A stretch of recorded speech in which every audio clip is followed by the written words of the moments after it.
Hello bachcho, let us look into the question. The question says that the accessibility of promoter region of prokaryotic DNA is regulated by the interaction of protein with sequences termed as. So the key concept basically हमें कि यहाँ बात की जा रही है promoter और prokaryotic DNA की.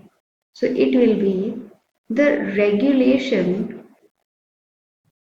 of gene in prokaryote. Whenever we talk about the regulation of protein or regulation of gene in prokaryote, the first term that should come to our mind is lac operon. अब ये lac operon क्या है? हम अब lac operon समझेंगे. जब भी कभी हम lac operon की बात करते हैं तो उसका स्ट्रक्चर सबसे पहले हम ड्रॉ करेंगे ताकि हम उसे बेहतर तरीके से समझ पाए. Let us look into it. So suppose this is a segment of DNA and it has certain sites. So this is a lac operon. This is P, I, promoter region. This is operator region, start site, structural gene, Z, Y, A, and termination codon. This is stop codon.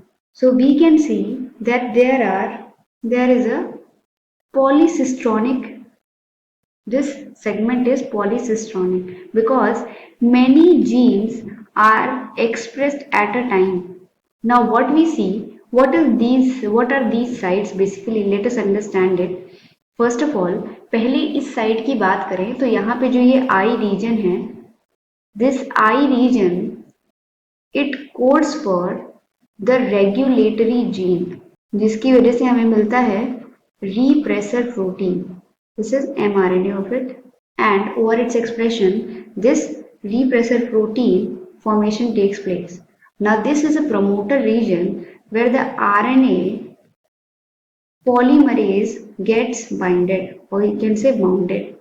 Operator region वो region है जहाँ पे repressor protein bind करता है. Repressor protein.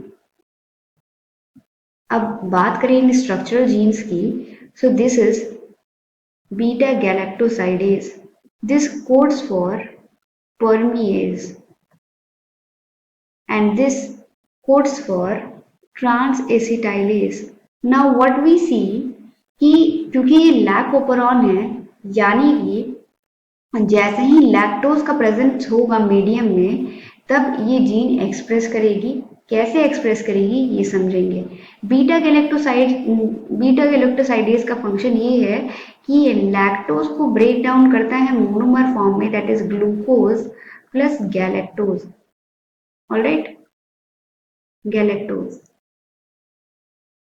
Now what we see कि जब lactose का presence नहीं है हमारे मीडियम में तो ये रिप्रेसर प्रोटीन ऑपरेटर को जाके बाइंड कर लेता है और आरएनए पॉलीमरेज को यहाँ आगे बढ़ने से रोकता है. इस वजह से स्ट्रक्चरल जीन का ट्रांसलेशन प्रोसेस जो होता है that fails to carry out. और वहीं जब लैक्टोज का प्रेजेंस होता है तो वो इस एमआरएनए को ही लैक्टोज इनहिबिट कर देता है, जिसकी वजह से रिप्रेसर प्रोटीन फॉर्म नहीं हो पाता है. और जब ये रिप्रेसर प्रोटीन फॉर्म नहीं होगा तो ऑपरेटर साइट फ्री है. उस केस में RNA polymerase this binds to promoter site और ये प्रमोटर साइट से होके ऑपरेटर साइट पे ट्रेवर्स करेगा और स्ट्रक्चरल जीन की सिंथेसिस को में मदद करेगा. This is how beta galactosidase, परमीएज and transacetylase protein बन पाती है, जीन एक्सप्रेस हो पाता है और ये कन्वर्जन दिस टेक्स प्लेस. मतलब कि जीन एक्सप्रेशन अपर, और इसी को हम कहते हैं रेगुलेशन.